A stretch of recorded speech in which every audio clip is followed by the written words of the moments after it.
Ni siapa yang nak sunat ni? Anak saya tu. Nak. Adik duduk sini. Pakcik duduk sini.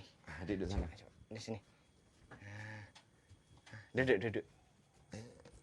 Tapi dia yang nak sunat tu. Dia apanya? Kita orang dah berpakat dah. Pakcik yang tak sunat lagi. Adik. Yelah, ayah tak sunat lagi. Abang. Ayah ni mengalahkan adik pula. Nanti jangan lupa mandi nanti basuh muka. Ya. Nanti rosak gigi. Ya. Dah pergi mandi. Bang. Ayah ni.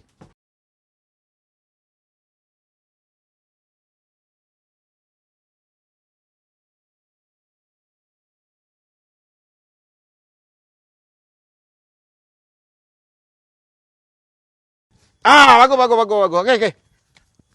Senang sangat. Kau kena fokus. Aduh. Bodoh. Sakit. Tadi coach suruh saya fokus. Ini siapa yang fokus, siapa yang tak fokus? Alah, aku suruh fokus latihan. Kau kita buat aku buat apa? Malahlah aku ajar kau macam ni. Mengajuk pula. Tak apalah coach. Saya balik dulu. Aduh, sakit tak pasal-pasal aku.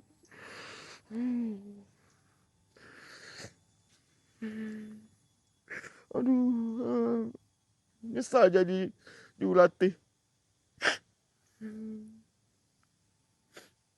Nak ayat gapo lagi. Betul. WhatsApp dia. Ada. Ini. Orang kuat kita. Benda ni masalah, kita selesaikan masalah banjir. Kalau selama ini kita dengar banjir satu dunia, tapi dunia akan dibanjirkan oleh dunia. Yang kita jelaskan dalam soalan ini ialah kita fokus pada dunia. Yang penting adalah dunia. Tanpa dunia, kita dunia. Dan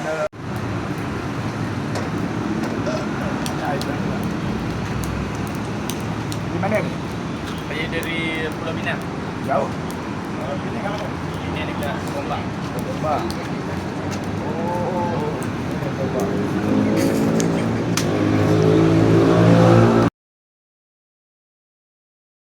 Ada lagi tapi 3GP.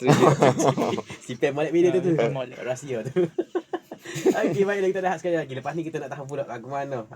Lagu mana bermulanya video pertama viral kita tengok lepas ni. Okey, ni lagu daripada Poi Gasi dan juga Hege Tim Kelantan Bumi Bertuah. Aduh.